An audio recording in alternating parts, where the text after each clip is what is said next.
In 2002, there were presidential elections in Zimbabwe. 2002. And two governments, UK and US,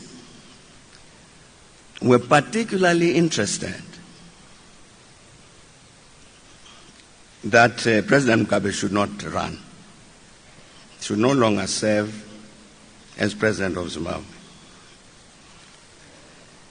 And so they contacted us to make this proposal.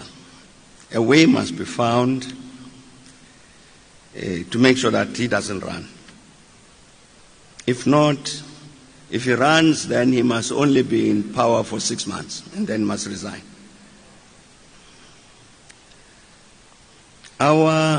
We had a lot of interaction with them.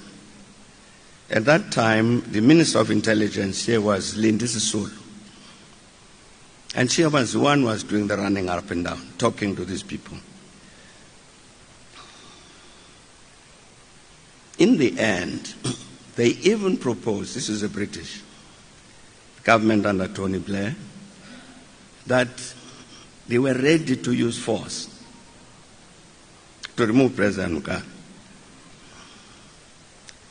I've said that before, and Tony Blair said I was not telling the truth. There's a Lord Guthrie, British, who was at that time the Chief of Defense Staff of the United Kingdom Armed Forces. He did an interview for a British newspaper in 2007.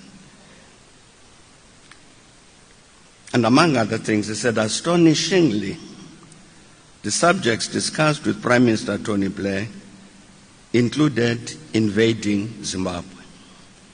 He was the Chief of the Defense Staff of the UK.